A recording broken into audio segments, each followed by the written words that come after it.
तो सर्वप्रथम बढ़ते हैं श्री विनायक महाराज की कहानी के साथ। बोलिए श्री गणेश जी भगवान की जय। एक बार की बात है, गणेश जी जब बाल स्वरूप में एक चिमटी में चावल और चमचे में दूध लेकर निकले तो वह हर किसी से कह रहे थे कि मेरी खीर बना दो, कोई मेरी खीर बना दो। एक बुढ़िया बैठी थी, उसने कहा ला बेटा मैं बना दूं। तो छोटा सा बर्तन चढ़ाने लगी क्योंकि एक चिमटी चावल था। तो गणपति भगवान बोले दादी माँ इस छोटी सी भगोनी में मत बनाओ, तुम्हारे घर में जो बड़ा वाला भगोना हो ना वही चढ़ा दो। जैसा गणेश जी ने कहा बुढ़िया ने वैसा ही कहा। देखते ही देखते बुढ़िया की आंखें फटी रह गईं, वह भगोना तो पूरा का पूरा भर गया। गणेश जी ने बोला दादी माँ मैं नहा के आता हूँ। खीर तैयार हो गई। बुढ़िया के पोते पोती खीर खाने को रोने लगे। तो बुढ़िया ने कहा गणेश जी आपका भोग लगाना है, कहकर चूल्हे से थोड़ी सी खीर डोली और कटोरे भरकर बच्चों को दे दी।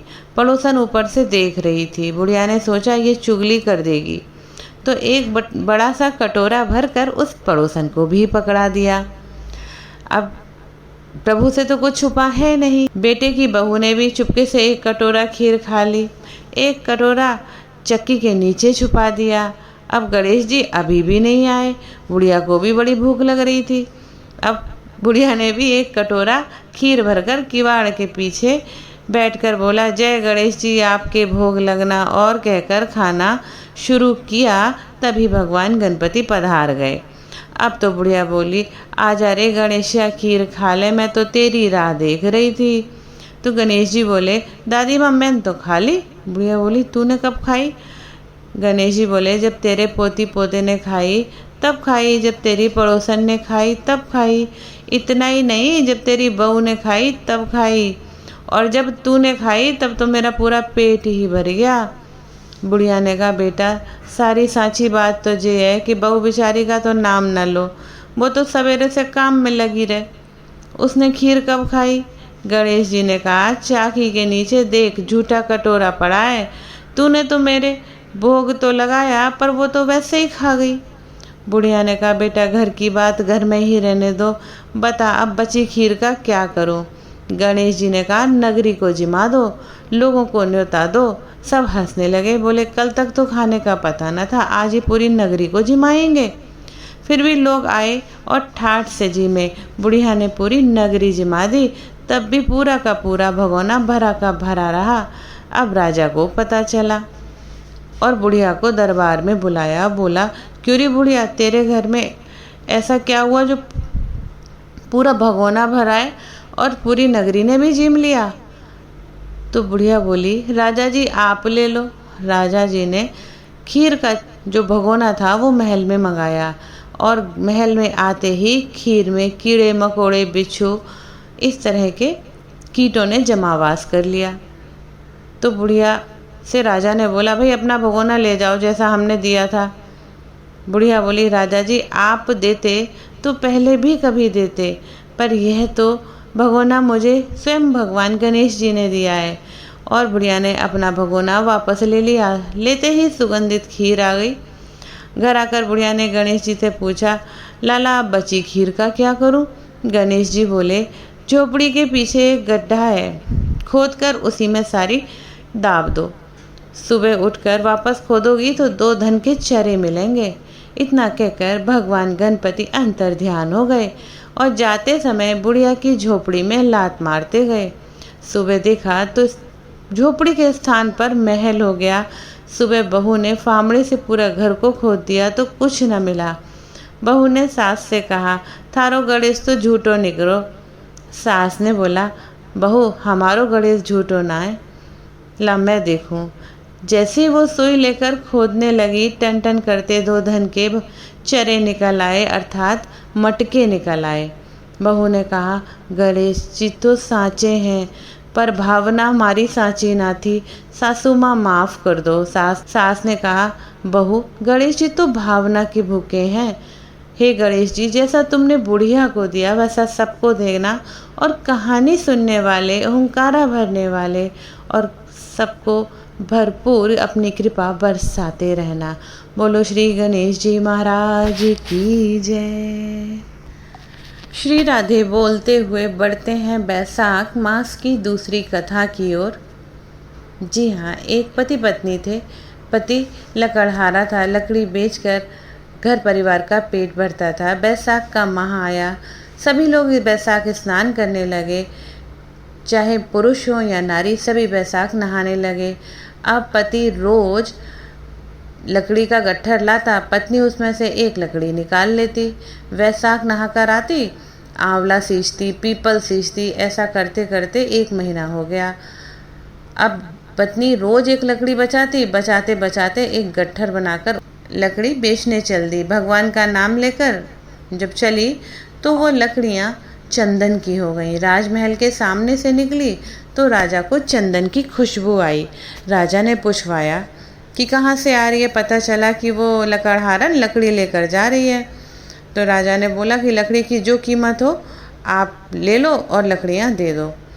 तो लकड़हारन बोली, जितना आप चाहें दे दें, पर मुझे तो ब्राह्मण जिमाने हैं और मुझे जिमाने को इतना सामान चाहिए। राजा ने नौकरों के साथ 5 ब्राह्मण में जितना सामान उसके घर भेज दिया, जितना 5 ब्राह्मण को जिमाने के लिए पर्याप्त हो। दाल बाटी चूरमा ब्राह्मणों को जिमाया, दक्षिणा दी, ब्राह्मणों को आशीर्वाद लिया। पति का गट्ठर नहीं बिका, उसको बहुत देर हो गई। इधर ब्राह्मण और भगवान के आशीर्वाद से उसकी झोपड़ी महल में बदल गई। रसोई में 36 प्रकार के पकवान तैयार हो गए। पति जब गट्ठर बेचकर आया तो उसे झोपड़ी ना दिखी। पड़ोसन से पूछने लगा। पड़ोसन बोली, तुम तो लकड़ी बेचते रहते हो, पर तुम्हारी पत्नी स्नान ध्यान पूजा पाठ इतना करती है, ब्राह्मण भोज बाकी तुम जानो। इतने में पत्नी आ गई। पति बोला, ये अपना ही घर है। पति को बड़ा गुस्सा आया, तूने चोरी किया या डाका डाला, इतना धन कहाँ से आया? तब बोली, मैंने बैसाख स्नान किया, बड़ पीपल का सींचन किया, उसी का फल मुझे भगवान विष्णु ने दिया। ब्राह्मण जिमाने के लिए रोज आपकी लकड़ियों के गट्ठर में से एक लकड़ी निकाल लेती थी। वो लकड़ियाँ भगवान की कृपा से चंदन की हो गईं और जब मैं बेचने गई तो राजा ने मन माफिक उनका दाम दिया, जिससे कि मैंने ब्राह्मण जिमाए, दक्षिणा दी, ब्राह्मणों ने आशीर्वाद दिया, जिसका फल भगवान ने हमें इस प्रकार प्राप्त किया। तब पति को बहुत तसल्ली मिली और बहुत प्रसन्नता हुई। दोनों पति पत्नी ने साथ बैठकर भोजन किया और महल में वास किया। हे प्रभु, हे भगवान, जैसे आपने उन पति पत्नी के भंडार भरे, वैसे सबके भंडार भरना, खोटी की खरी, अधूरी की पूरी जानना और सभी की समस्याओं का निवारण करना। जय श्री हरि, जय लक्ष्मी नारायण। और इसके बाद बैसाख मास में बंदरिया की कहानी, जो कि बहुत पवित्र और नित्य सुनने वाली बताई जाती है। एक राजा था, वह बैसाख माह में प्रतिदिन ब्रह्म मुहूर्त में उठकर गंगा जी में स्नान करता था। अब राजा कहता, मुझसे पहले कोई भी गंगा जी में नहीं नहाएगा। जब राजा गंगा जी में नहाने जाता तो प्रतिदिन उन्हें शांत जल के स्थान पर हिलता हुआ जल दिखाई देता। तो वो उसे मनी मन ऐसा होता, लगता है कोई मेरी बात मानता नहीं है और कोई मुझसे पहले ही नहा लेता है। राजा ने नदी के तट पर पहरेदार बिठा दिए। गंगा जी के तट पर एक वृक्ष था और उस वृक्ष पर एक बंदरिया रहती थी। वह प्रतिदिन राजा के स्नान करने से पूर्व स्नान करके वृक्ष पर चढ़कर बैठ जाती थी। और इस प्रकार होते होते जब पूरा वैसाख माह व्यतीत हो गया, किंतु अंतिम दिन राजा के सिपाही ने देख लिया और उस बंदरिया को पकड़कर राजा के पास ले आए।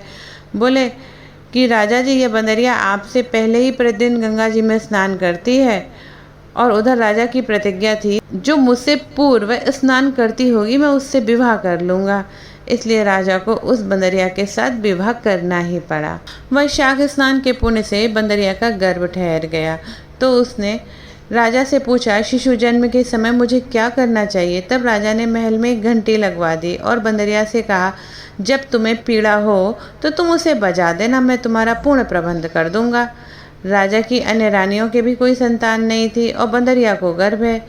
ये जानकर अन्य रानी मन ही मन उस बंदरिया से ईर्ष्या करने लगी और उसकी भावी संतान का नाश की विभिन्न विभिन्न योजनाएं बनाने लगी।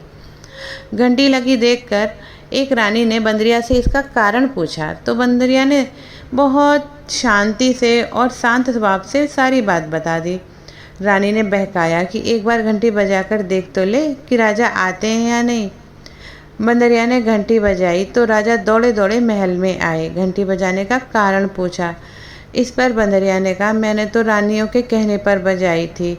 तब रानियों ने राजा से कहा, यह पशु है और ना जाने कितनी बार घंटी बजाएगी। इस प्रकार कहकर उन्होंने उस घंटी को हटवा दिया। कुछ दिनों के पश्चात बंदरिया के गर्भ से एक शिशु का जन्म हुआ तो उसने अन्य रानियों से पूछा, अब मैं क्या करूं? तब रानी ने कहा, तुम अपनी आंखों पर पट्टी बांधकर सो जाओ। परंतु बंदरिया वैशाख माह के स्नान के पुण्य के प्रताप के रूप में उसको एक सुंदर पुत्र प्राप्त हुआ और शिशु के जन्म होते ही उसके रोने से पूर्व रानियों ने उसे एक टोकरी में रखकर दासी को दे दिया। आदेश दिया कि इसे नदी में बहाओ और शिशु के स्थान पर एक पत्थर रख दिया। राजा को भी कहला दिया कि बंदरिया ने एक पत्थर को जन्म दिया है।